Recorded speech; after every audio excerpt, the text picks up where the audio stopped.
5, 4, 3, 2, 1. So I want to do this video. First, I'm going to offer my apologies to the Honorable Reverend Al Sharpton and Jesse Jackson Jr. for being so late with this post.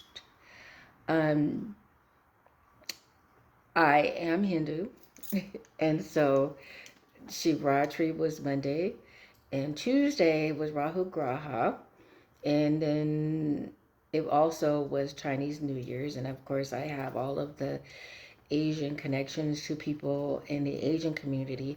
So needless to say, I'm saying that to say that I have been extremely busy and I was not able to speak. And also with Rahu Graha, I'm not literally, as a Hindu, not allowed to speak like or utter even the words about death during my Rahu Graha. But it's all over. And all the consecrations are done and all the cleaning is occurring right now. So as soon as I got bathed and got cleaned up, I wanted to come forth and make sure that I just honored him and honor you. Reverend Sharpton, you know, you are the reason that I learned about Jesse Jackson. Like, I had seen him on TV as a little girl. My stepfather was a big fan of Jesse Jackson. My stepfather was raised in Tacoma, Washington, and Jesse Jackson was his hero. So I would see him on TV. I knew about all the activities and all that kind of stuff. And I had a teacher, Mr. Mealy, who made us watch the news and bring in news clippets. And so because my dad liked him, was always talking about him in the news, I would always come to school as the little black kid who was talking, you know, about little things that were going on in politics. And I remember when he ran for president the first time. But even that being said, I never really got deep into him. And even, you know, finding him through you, because of course, when I did the research on you and your leadership, I learned that he actually was the blueprint for you, having been blueprinted by Dr. King, and the uniqueness of that friendship that you had. And of course, the school forcing me to focus on you, I was never able to really delve into Jesse the way that I would like to have. And over these years, because of the interest internationally still being about you, because I studied you, I still didn't take the time out to actually do as much studying of him as I feel like that I should as a leadership scholar. But one thing that I know is your friendship with him and him as your mentor is something very unique. And I'm hoping to see that being brought forth in the world as film. I got to experience it from your viewpoint. Researching on you, I got to see it through your eyes as close as anyone could possibly try to see, you know, through the magnificence of your eyes and the experience that you had, the uniqueness of that, having him as your mentor, having him as your boss. You know, like he literally was like your boss, and you have these different stories and this different joy, you know, in your spirit from him, because you have this very unique life experience.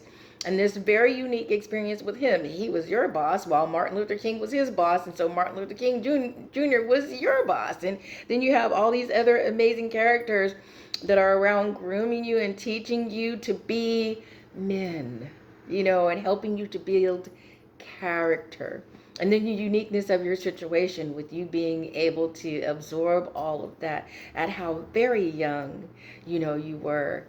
So I want to tell you, thank you for bringing him to me, because everywhere that I studied you, and when I would go into different literatures and different people's you know, autobiographical accounts of Breadbasket and you and this and that from Abernathy's standpoint and everybody else's standpoint, there he is, right? There he is with you. And there he is with you as, you know, your mentor and your boss and your friend. And I got to see him, you know, from a little bit from that. I got to see him just a glimpse because, of course, I had to focus on you. And so I am so grateful to you for that. And I would like to, just tell you thank you. I want to uh, also, let you know that at this time, I'm sure that this is an extremely difficult time because he was all of these different things to you. And so I'm sending you, prayers for, boons and bliss and all of that because you do have so much to celebrate, right? At the end of the day, just because of who he was and what he was and what he represents to us.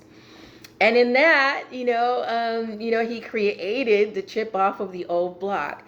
Now, Jesse Jr., in my research for you, dealing with you, Jesse Jr. is my secret friend. People do not know that because he is Barbara's secret friend. He is a secret friend to Barbara Becknell. And because of that, he is a secret friend to me. And he was definitely present in my life behind the scenes, really working to assist me. I am his, kind of his redemption project. Before he even got in trouble and had his own redemption project, I was like his redemption project. And, I didn't survive. I kind of might have had a little issues, but I thank him for his help. He has always been a secret hand behind me that has tried to assist me and non-judgmentally, accepting me for exactly who I am and how I am, and just kind of struggling with that and dealing with that, and him and Auntie Maxie are like that for me. And so I have nothing but gratitude, to him and respect for him. And it's so funny because, of course, Colonel Shaka was very actively involved in my research for you and with you and all of the stuff that I was doing.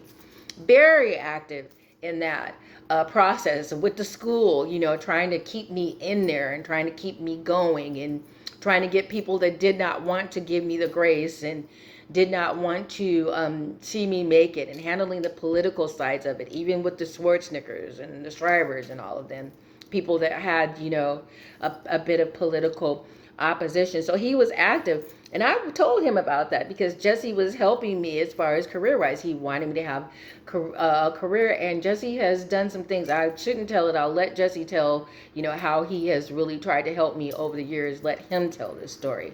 I won't tell the story. But to Jesse, I tell you that Cardinal Shaka saw that and knew that. And then when you did have your issue, he was like, yeah, that's another one of your redemption brothers. So literally, as I was being given, this Vatican edict of redemption, like he wrote out, a proclamation for me as the queen of redemption, and then began to preach and teach me of, how important that is in all different aspects, spiritually, and secularly, and as far as law and Canaan law and all of these different types of things. And he definitely felt like you were, my brother in that, and that you were one of the people who held that as a virtue for you. And so it came to my mind when I heard that your father had passed about that. And privately, I've talked to you about that, the work that I do under the banner of redemption because of Cardinal Shaka, because of Mr. Williams, the work that I feel like I should do and how important that actually is. I'm hoping that people will allow you to put on that breastplate, that seal, as you go forward, and allow you with that breastplate and that seal to be healed, and to also right now during this time as they deal with the loss of your father, to heal them and to help them to understand where they may not understand him, and to also, most importantly, help them to celebrate your father. Because when I think of your dad, I think, what a man, what a man, what a man, what a mighty good man. What a man. Your father, the good, the bad, the handsome, the ugly, the scandalous, whatever people want to talk about, was a heck of a man. Nobody can take that away from him. And the two things that came to me as I prayed for him and prayed about him, in his transition, came to me is that he was a man who, number one, which is most important, conversations, that I had about you and others, leaders, is that a man must surrender himself 100% to God. Your father was a minister. He was a spiritual man, and he surrendered everything that he had to God, even surrendering his life to God. And that was the second virtue that I saw. He was willing to sacrifice everything, okay, for the sake of what he felt was right. And even though a lot of people have problems with that, and there's always going to be this argument about whether or not what he felt was right, we're talking about courage, a true Lion of Judah that was willing to be slain, to lay it all out there, to give it all up in order for what his conviction, with his heart and his head aligned, for what that conviction was, whether or not you agreed on it, whether we should be called African Americans, whatever, whether or not King should have discussed the Vietnam War, whatever, all of the scandals, did he really betray Dr. Martin Luther King, whatever the scandal actually is, your father put everything on the line with that. He was a man of courage. He was a courageous man, a fearless man, and fearfully and wonderfully made. Very handsome man at that. And then he made you. Wonderful chip off the old block. So I want to tell you thank you. And I hope that people will receive you as you come forward during this time. I know that the family needs privacy during this time, but I also know that it's very difficult when someone of this status passes away, because you also have to comfort people. The people need you. Those people that truly are connected to you at this time need you. And even though you're very vulnerable and it's very difficult for you, at the same time, you're still going to have to give. So may God, I know you guys are all Christian, your belief system, give you all of that fortitude and those boons and all those things. But my main prayer is grace. May you have the grace. May you receive the grace under that stamp of redemption, the breastplate of redemption that you wear, that you received from Cardinal Shaka as well, right? You did, because he knew that you were in my life, and he knew that you were my friend. And when you fell, he said, that is your redemption, brother. And I told you about that. We spoke about that. And it is true. We are bonded in that. You received the crazy letters with the $20 bill. Okay, you can have a discussion about Mike Vick about that. Like, you a real one, then. Anyway, so much love for you. If I can say that there's one human being that really cares about me on this planet and don't care what nobody says about that, besides Barbara, I could say that that's you. You are definitely one of those people. So thank you. Much comfort in this time. And also enough power to comfort others. And I wish you well. And put that breastplate on and say, hey, I got it. This thing comes all the way from God first, but then it's even been sanctioned by the Vatican. So you're not going to take this from me, and we're walking in this redemption.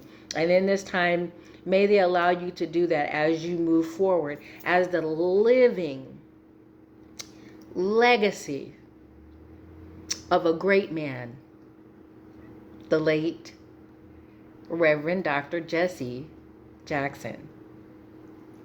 Thank you. Be well.